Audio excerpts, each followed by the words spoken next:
जनसंवाद न्यूज, सत्य आणि विश्वासाची बातमी।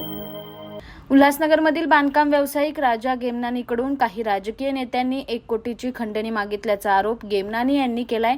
यातील 5 लाखाची रक्कम त्यांच्या कार्यालयातून अज्ञात व्यक्ती घेऊन गेला। त्याच प्रकरणी उल्हासनगर हिललाईन पोलीस ठाण्यात प्रहार जनशक्ती पक्षाचे ठाणे जिल्हा अध्यक्ष स्वप्नील पाटील आणि राष्ट्र कल्याण पार्टीचे शैलेश तिवारी यांना पोलिसांनी ताब्यात घेतलं होतं। त्यांची चौकशी करून त्यानंतर पाटील आणि तिवारी या दोघांना पोलिसांनी नोटीस देऊन सोडून दिले। उल्हासनगर शहरात गेल्या काही दिवसापासून या प्रकरणाची मोठी चर्चा रंगली आहे।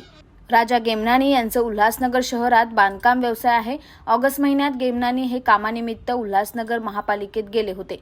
त्या ठिकाणी स्वप्नील पाटील यांनी राजा गेमनानी यांना तुम्ही बांधकामाचे मोठे काम पास करून घेऊन त्यामध्ये 100 कोटीचा TDR घोटाळा केला असल्याचे सांगून तुम्ही मला प्रत्येकी एक प्रोजेक्ट मागे 50 लाख रुपये असे एकूण 1 कोटी रुपये दिले, नाहीतर तुमच्या विरोधात वेगवेगळ्या कार्यालयात जाऊन बांधकामाच्या परवानगी रद्द करून तुम्हाला त्रास देऊन बर्बाद करू अशी धमकी दिली असल्याचं गेमनानी यांनी तक्रारीत सांगितलं।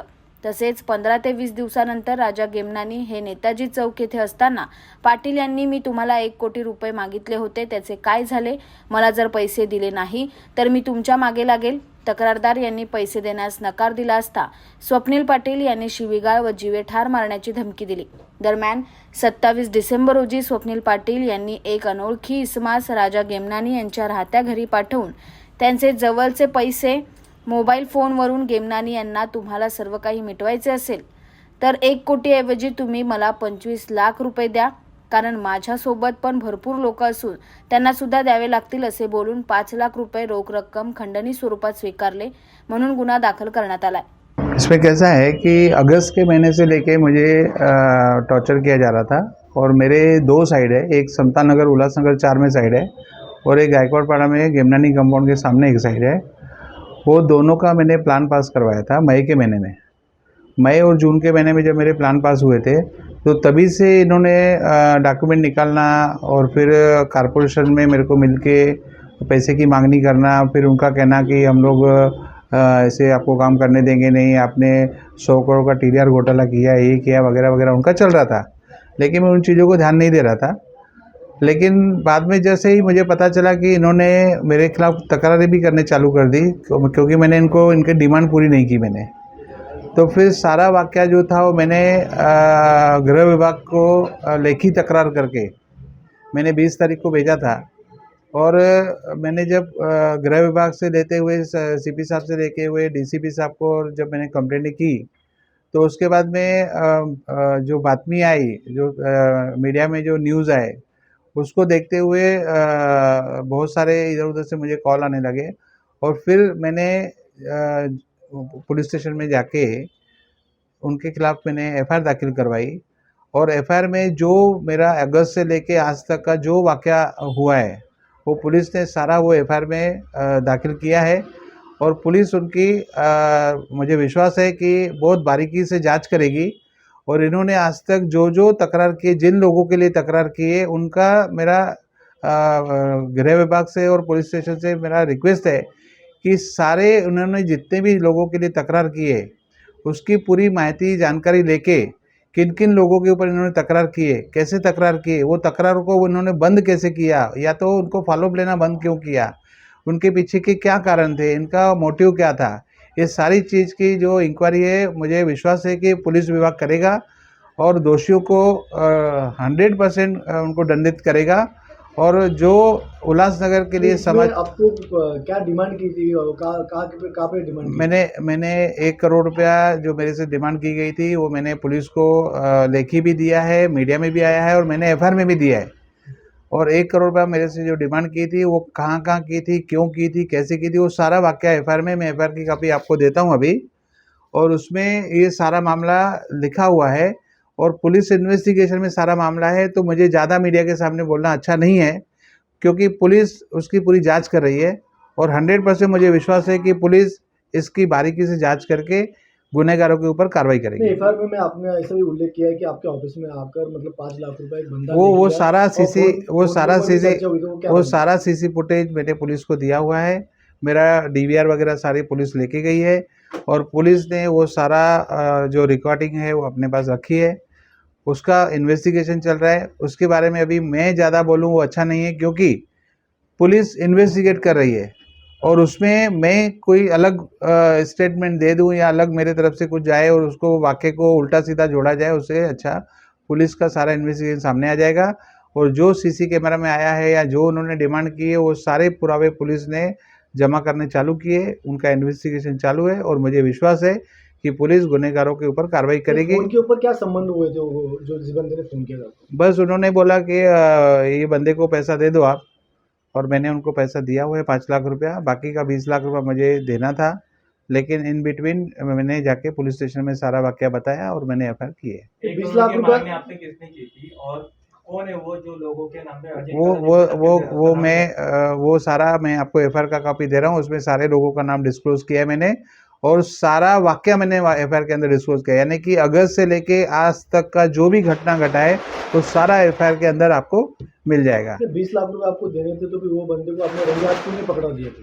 क्योंकि मुझे ऐसा लगा कि ये कल आएंगे नहीं आएंगे और बाद में ये लोग आगे की दूसरे मेरे ऊपर नाटक चालू कर देंगे।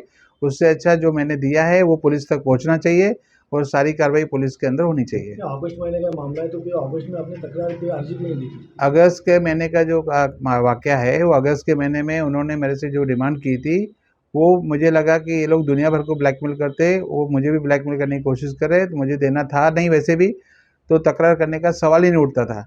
लेकिन फिर जब दोबारा उन्होंने डिमांड किया, फिर जब तीसरी बार उन्होंने डायरेक्ट मेरा नकारने के बाद मेरे खिलाफ़ अर्जियाँ किए और मेरे खिलाफ़ नाटकबाजी चालू किए, उसके बाद मुझे लगा कि ये लोग अभी मेरे से सीरियसली डिमांड करने की कोशिश कर रहे हैं।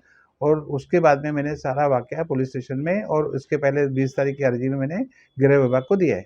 आपके तकरार के ऊपर एफआईआर तो दर्ज हुई है, पर वो बंदे जो 2 बंदे थे उसमें वो उनको पुलिस बुलाया था। वो पुलिस का क्या रोल है, पुलिस ने क्यों बुलाया, क्यों उसको नोटिस दिया, क्या दिया, वो पुलिस का मामला है, वो मेरा मामला नहीं है। पुलिस अपने तरीके से इन्वेस्टिगेट कर रही है, मुझे विश्वास है कि पुलिस उनके ऊपर कार्रवाई करेगी और जो दोषी है उनको सजा मिलेगी। या घटनेनंतर हिल्लान पोलिसांनी स्वप्नील पाटील आणि शैलेश तिवारी यांना सकाळच्या सुमारास ताब्यात घेऊन काही काळ पोलीस ठाण्यात बसवून ठेवले होते। त्यानंतर नोटीस देऊन सोडून दिले। आमच्यावर खोटा गुन्हा दाखल करण्यात आला असून आम्ही भ्रष्टाचार उघड केल्यामुळे त्यांच्या पायाखालची जमीन सरकल्याचं स्वप्नील पाटील यांनी सांगितलं आहे। यापुढे हा लढा असाच सुरू ठेवणार असल्याचं शैलेश तिवारी यांनी सांगितलं। सुनील जी, आपला खंडणीच्या गुन्ह्यामध्ये पोलिसांनी ताब्यात आणलं होतं, आपलं काय केलं प्रकरण आहे? ॲक्च्युली काल रात्री 1:30 वाजेच्या सुमारास एक खंडणीचा गुन्हा दाखल झालेला आहे। त्याच्यामध्ये माझ्या नावाचा आणि श्री शैलेश तिवारीजी यांच्या नावाचा उल्लेख आहे। आम्ही अगोदरपासूनच 2023 सालापासून पोलीस प्रशासनाला विविध विभागांना वारंवार तक्रार करतो आहे की आमच्यावरती खोटा गुन्हा दाखल होऊ शकतो, आमच्या जीवाला धोका पोहोचू शकतो आणि त्या संदर्भामध्ये दखल घेणं खूप आवश्यक होतं। पण पोलिसांनी तसं न घेता आता हा एक खोडसाळ पद्धतीने एक गुन्हा दाखल झाला आहे, ज्याच्यामध्ये नमूद आहे की काल 3 वाजता शहरातील बांधकाम व्यावसायिक श्री राजेश गेमनानी यांच्याकडे कोणीतरी 5 लाख रुपये घेऊन गेलं आणि ज्यामध्ये त्यांनी माझ्याशी फोनवरती बोलणं करून दिलेलं आहे आणि शिवाय 25 लाखाची मागणी होती, ज्याच्यामधले 20 लाख रुपये आज घ्यायला तो जाणार होता। परंतु ज्या ठिकाणी पोलीस प्रशासनाला आणि राजेश गेमनानीला आरोपींना रेड हँड पकडून देण्याकरिता मुभा होती आणि ते पकडून देता आलं असतं, पण असं न करता एक खोटा गुन्हा दाखल केला गेला की ज्याच्यामध्ये अद्यापपर्यंत अज्ञात इसम देखील मिळालेला नाही आहे, कोणत्याही प्रकारचं कोणती रेकॉर्डिंग मिळालेली नाही आहे, आम्ही पैसे मागतोय हे कुठे संबंध आलेला नाही आहे। आणि असं असताना देखील पोलिसांनी आज आम्हाला ताब्यात घेतलं होतं, परंतु पोलिसांनी नोटीस देऊन आमची सुटका केलेली आहे आणि ज्यावेळी ह्या सगळ्या विषयांमध्ये जो TDR घोटाळा असेल, ललित खोब्रागडेंच्या बाबतीमध्ये अनियमिततेचा प्रकार असेल, याची सगळ्यांची उच्चस्तरीय चौकशी चालू आहे आणि या चौकशीमध्ये ज्यावेळी पोलीस प्रशासनाला गरज पडेल त्यावेळी आम्ही त्यांना सहकार्य करणार आहे। आणि आम्ही देखील आमच्या पत्राद्वारे आत्ताच मागणी केलेली आहे की जो संबंधित इसम 5 लाख रुपये श्री राजेश गेमनानी जे काय बांधकाम व्यावसायिक असं म्हटले जातात ज्यांच्याकडनं घेऊन गेलेला आहे, तर त्या इसमाला पकडत तात्काळ त्याचा रिमांड घेत पूर्ण सखोल चौकशी करावी की जेणेकरून हा पूर्ण प्रकरण उघडकीस यावं आणि ह्यासाठी पूर्णपणे आम्ही पोलीस प्रशासनाच्या सोबत सहकार्य करत। धन्यवाद। आपको यहाँ लाया गया था? देखिए, अभी उल्लासनगर की स्थिति तो आपको पता ही है कि जब कोई समाज सेवी इस चीज़ को लेता है तो उसको खोटे गुने में फंसाना, ये करना, ये उल्लासनगर का रीति रिवाज में आता है।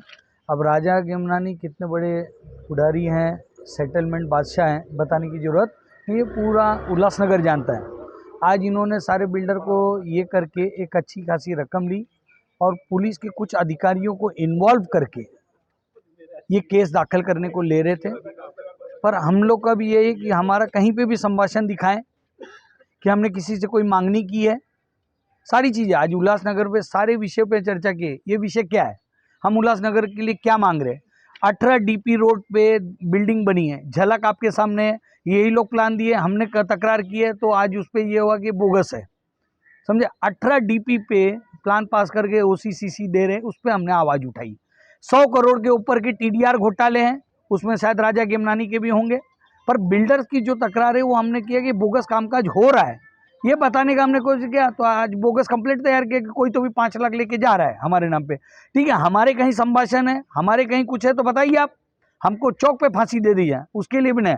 आज भी जब हमको बुलाया गया यहाँ पे लेके, स्वप्निल पाटिल को विदाउट नोटिस दिए गए यहाँ पे लेके आया गया, इसकी जानकारी मिलती मैं भी यहाँ पे आया तो मालूम पड़ा मेरे नाम पे भी काम रहा। तो मैंने साहब को एक ही चीज़ बोला हूँ कि आपके पास दोनों अधिकार हैं। एक तो आप अटक करके तपास कीजिए, दूसरा तपास करके अटक कीजिए। दोनों के लिए आप स्वतंत्र। आपको लगता है कि हमें अटक करना चाहिए तो आप अटक कीजिए और तपास कीजिए।